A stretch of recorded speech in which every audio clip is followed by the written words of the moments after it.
Money's fungible. Just do anything you can to keep money at the state and local level. You're going to keep a lot of Americans employed. You're talking about the scarring effects of inadequate access to education. What really hurts a kid's lifetime's earnings? Having an unemployed parent. And you got to take a holistic approach. The U.S. economy is in terrible shape.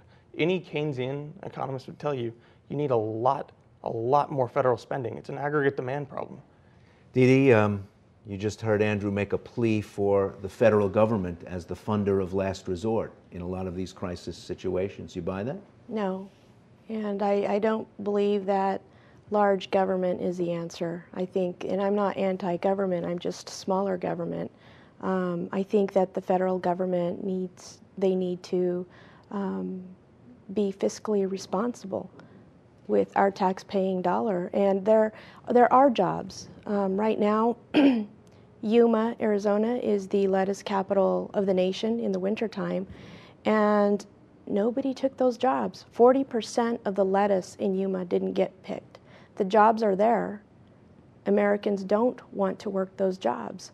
And probably one of the ways to be fiscally responsible is pull back on unemployment insurance and put these people to work, because we're driving our labor through some of the restrictionist, isolationist immigration policies that the state of Arizona has.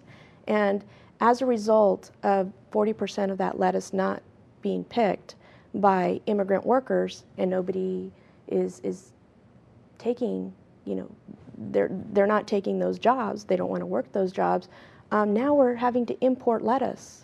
Okay, let me take this example, though, which I understand and I appreciate on some level, but the truth of the matter is it's not as simple as people going to Yuma, Arizona to pick lettuce, and that is not going to solve this larger crisis we have in the economy. I don't appreciate the insinuation that people are lazy and don't want to get off of their unemployment check so that they can go and do a job that may not match their skill set. I do think the good issue that Dee Dee raises is the fact that we have a labor force that no longer has skills that matches our current economic situation. We need to invest in our workers right now. We need to give them more job retraining, more ways to re-enter the market. And I don't believe that that begins with lettuce picking. I believe that that begins with a reintroduction to new technologies, to developing skills that are going to actually allow them to work in a 21st century America.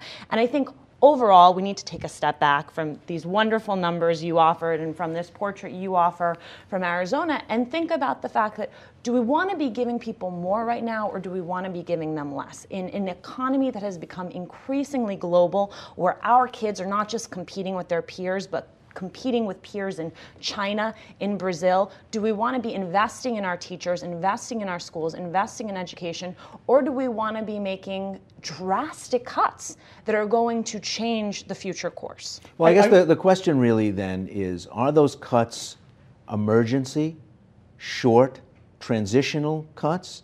Like, we can't afford this year, like a family deciding not to take a vacation, or a family deciding to put off a major improvement to a house until another year down the road or another 2 years down the road? Or are we talking really about fundamentally changing the relationship? So after we cut programs like the New York program we saw in our report, we never refund it again. I think that's what we're not being honest with each other about. Are we talking about saying to those people, so long, don't come back in 2 years trying to enroll in that language class because we're just not going to offer it because we can't afford it? Or are we saying, just not this year?